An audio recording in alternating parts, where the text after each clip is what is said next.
Guys, the prompt is the next thing. If you're not on, get on, okay? Welcome back to the prompt. Today I'm here with a special guest, Emma. How are you doing today? I'm good, thank you. How are you? Thank you for having me.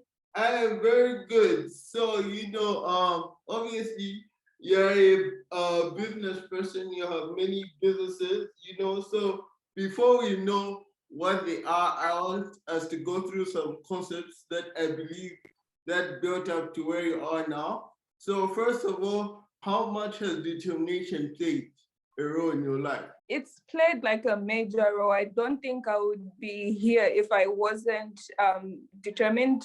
I always say determination is very, very important. So I think without it, I wouldn't even be here, to be honest. I wake up every day reminding myself that I need to stay focused and determined. Okay. So like let's say, how do you set your goals? Like I know you have a vision board and stuff, so I'd like you to share the process.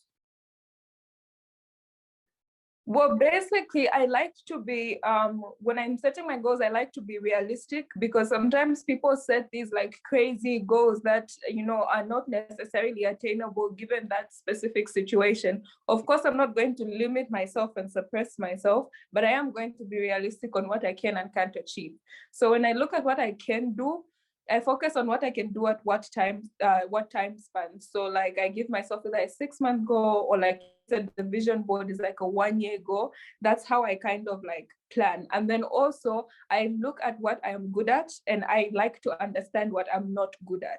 So I really focus my energy into what I'm good at. And if there's something that I'm not good at, but I can improve, I also take myself there. But if no one is good at everything, there's certain things that I can't do, and I've made peace with it. So I focus on what I can. That's what helps me set my goals.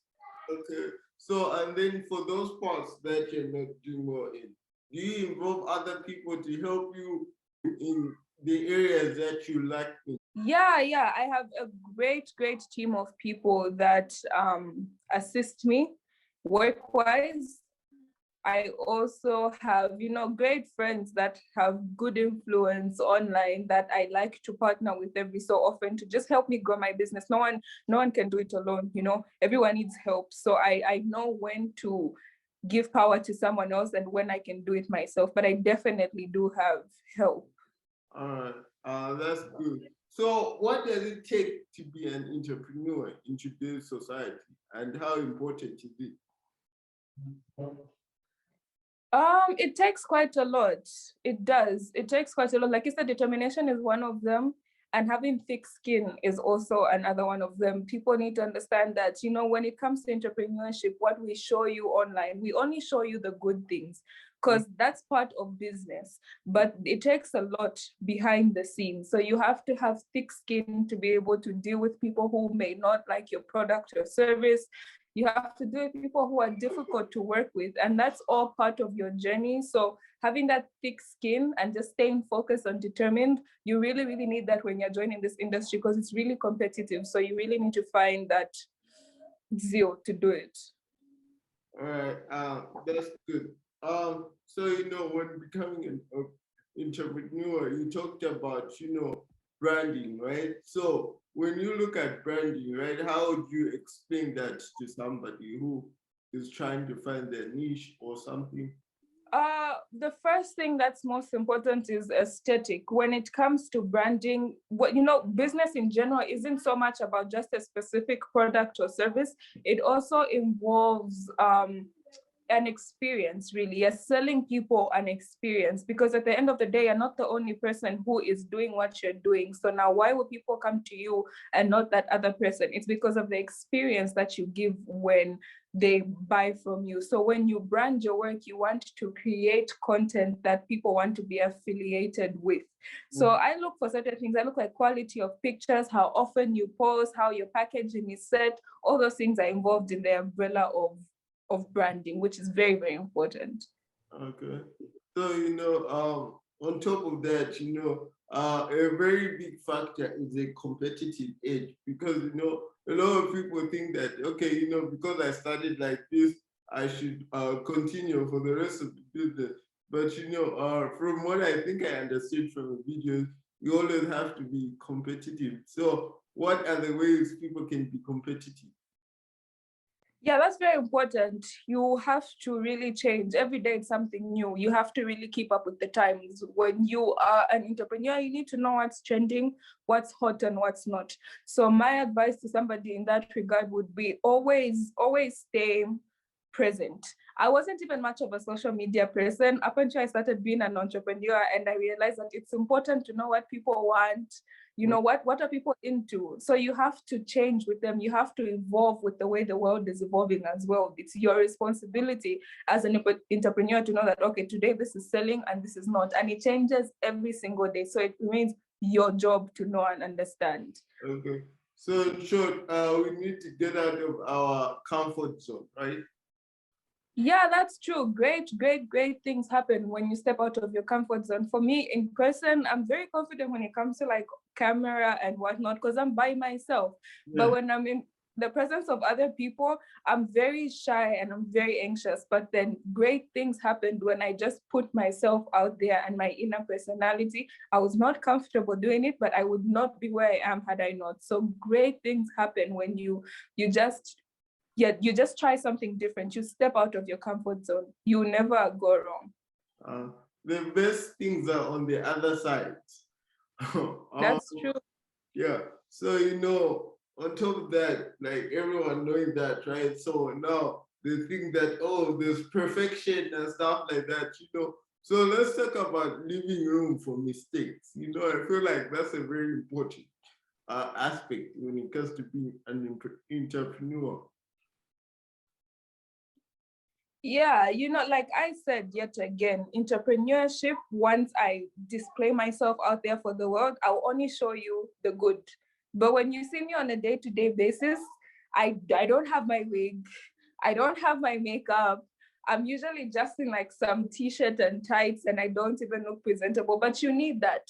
In order for me to look like this, I need to go through that. And I actually love and appreciate that process. When I go to the salon, my girl's always like, you don't even look like you own a salon. You look so messy. And I'm like, you know what? It's okay. Because the day that I do dress up and present myself, I can only present myself a certain way after I've worked, after I've done what I have to do. So I like it. I just reach there, take off my wig, remove my lipstick and get to work. You need to enjoy that process because you can't run from it. It's not always rosy. It's not always perfect. You have to go through that time to enjoy your good times. Exactly. And this is a part of like, their appearance. Because if they're always seeing you perfect, they'll be like, oh, that's hard and stuff. But they know that Yeah. it's actually human. Yeah. Yeah.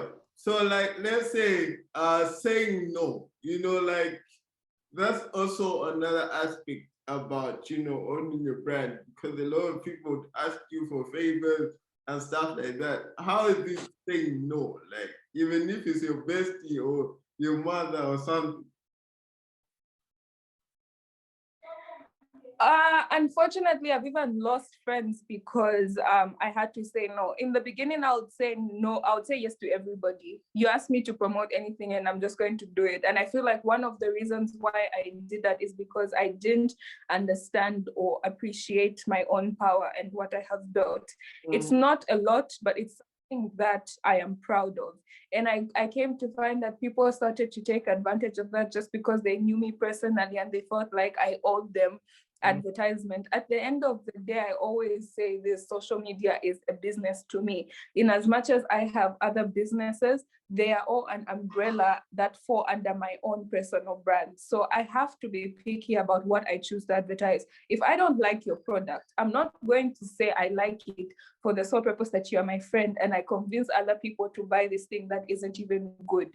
So it's difficult. I've lost friends. I've had people change their perspective of me, thinking that I think I'm all that. But at the end of the day, this is my livelihood. To other people, it's just taking pictures. For me, it's work.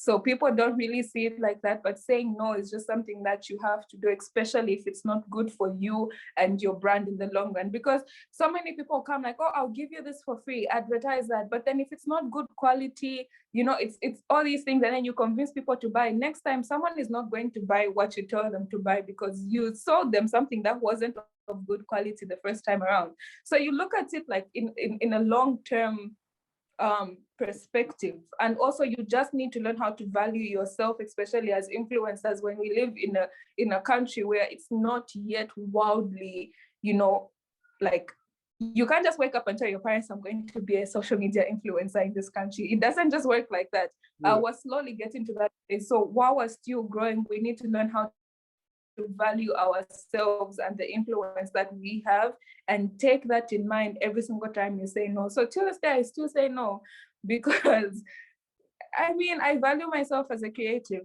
So yeah. So like, let's say for somebody who doesn't know you, for you to promote their brand, what does it take? Like, except the quality, what other things do you look at? Obviously, the brand has to be willing to pay me, because when I advertise for you, yeah, I'm bringing potential customers to you. You are going to be making money off of me. So why shouldn't I benefit? It's the same way you cannot go to ZMBC and ask them to advertise your product for free. You're going to have to pay them for them to advertise for you. So it's literally the same thing when it comes to influencers as well. So you need to be able to pay me my ask, or even around my ask. And the second thing is, the product has to be good as well, because it's not enough that you're giving me money. It's my name that people will use when buying this thing, and I don't want them to buy something that isn't good, because it ruins my own reputation. So now, how do you set your value, like in that aspect? It's tricky. It's still something that I'm learning. But for the most part, I also take account the brand. There are so many small businesses that are struggling to start, and they may not have that capital to pay me what I would ask off the bat. So sometimes I do work around the budget of that particular brand, but at the end of the day, there should be some payment in plan, because you also need, the same way I'm understanding of you and your situation is the same way that you also have to be understanding of me and what I am bringing to the table. So I don't have, it's not like set fixed, like written in stone, you have to pay me this or nothing. I do consider small businesses, because I'm also on the other end. I've been there. I've been in a position where I'm starting up and I need other people's help. So I try not to be selfish with it, but at the same time, I'm not going to be taken advantage of. Yeah, that does make sense. You cannot charge an individual the same thing you charge Zamtel. That does make sense. Yeah. So you talked about a very interesting concept, and I'd like us to like talk about it a bit. Staying home, like living in your parents' house, like you talked about that, like what is your reasoning around that? To this day. What's the reason? Yeah, no, till this day I talk about my parents' house, living rent-free, and it's not that I can't move out and live on my own. I can do that, but when you're thinking about it from a financial perspective, I feel like this generation, we put ourselves under pressure that we shouldn't even be in. Like, you want to live on your own so you can either like bring home girls, or you want to like show your friends that you're strong and independent. Like, all that, other people's views of you doesn't matter. What do you think of yourself? You're the one who's going to be stuck with the rent, the electricity bill, the water bill, putting food on your table every single day. You're the one who's going to be suffering that. So if you don't feel financially ready, why are you putting yourself under pressure to move out of your parents' house? That stigma needs to be killed, because you enter a world where you now have so many bills. By the time that, if you have a full-time job, by the time you're getting paid, a third of your salary has gone into your transportation and just your amenities at home. And then, like, what's the point? For me, I will live here as long as I possibly can. because financially it's the smart thing to do. And I'm not going to be worried about this person thinks that or this person thinks that. If you're in your house and just struggling with your bills monthly, that's on you. But I'm not going to allow society to pressure me into living a life that I don't feel I can afford. Even if I can, it's a question of being wise. It's a question of planning, having long-term goals, because the second that you start paying bills, your salary gets split into either half or even just a third. So you need to be smart about these things. I I think a lot of parents are happy to hear that. But for me, what I think is like, when I'm home, there are so many things to do, like, chores and stuff like that. Because there are still rules to be followed, no matter what age you are. So, I feel like when you're staying alone, right, like you have things to do at any time and stuff like that. So, like, let's say if you want to spend more time branding or spend more time marketing and whatever, you can do that. Like, I don't say you cannot do that at home, but I'm saying the amount of time that you can do something, that's what I think. No, you see, the thing with life, it's not the same for everyone. So what makes sense for another individual might not make sense for you. So my whole point of saying that is that if you are going to move out, there's nothing wrong with that. But if you are going to do it, make sure that it's something that makes sense for you, not because you're being pressured by somebody else to have to be living on your own. No, that does make sense. Who are some of the people that have influenced you, like to get where you are right now? I briefly worked for a lady by the name of Chenge, and I only worked with her for like 3 months. And of everyone I've met in this life, she's the one who really influenced me a lot and showed me that there's life outside this little box that we draw for ourselves. But I'm also influenced by a lot of people online as well. I have people like Michelle Obama, of course, my mom, because my mom has been like an entrepreneur my whole life. So I've literally watched her hustle every single day and like make money every single day. And I also have my dad who does both. He has a full-time job and he's an entrepreneur as well. So growing up in that family where you're taught to make your own money has really influenced me a lot. And then of course people like online, like I said, like Michelle Obama and the like. So there's literally a long list of women. I could go on and on and on, but for the most part, yeah, it's them. Yeah, shout out to our parents, like also for me, my mom has really played a big role. Like ever since I could remember, she could literally sell like anything, and she'd hustle. She doesn't care whether she's looking good or whatever. But as long as she makes up money, say like, hey, go to school, do this, and then also for my dad, he's more of a work ethic person. Like, his work ethic is like crazy, So yeah, I guess the fact of having influencers is good and copying the right things from them. Because you can have influencers and copy the absolute wrong thing, Yeah. So what does it take to be a YouTuber? Like, let's say in your view. I think it really takes authenticity. Time when there are so many other Zambians joining the YouTube because it was like in the middle of the pandemic and everyone was bored at home and wanted to become a YouTuber. So one thing you need to understand is you need to find what makes you different from everybody else. And it's not even hard to find, you really just need to be yourself. When I come onto my YouTube channel, I show my cute side, I show my ugly side, I show my work, I show everything that there is about me. And I feel like that's what people relate to more, that I show them that I'm just like any other human being, and I'm okay with showing that. I'm not trying to sell you a facade like I'm always glowed up, I'm always looking nice. This is not who I am. And I feel like that's what people relate to. You need to really learn how to be yourself when you're in this industry. Yeah. So, on top of that, how do you let's say market your YouTube? Because, within this short time, you managed to get a huge following. Like I said, it's easier when you are just yourself and people know what to expect when they come to your channel.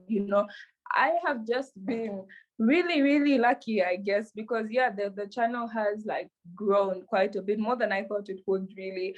And I feel like it's just because whenever you come to me, first of all, I try to ensure that in as much as my content is to entertain people, I also like to create videos where people feel that they are gaining value from me. It's not so much that you're just being entertained, but when you come to my channel, you're equally learning. So I'll have videos where I'll say, okay, I'm going out, I'm going to show you the experience, or I'm doing my makeup. And that's all fun stuff to watch. But I do talk about finances, I do talk about budgeting and just business tips. So it's a mixture of both. But at the end of the day, my viewers and subscribers are gaining value from my content. So that's what helps the numbers consistently grow.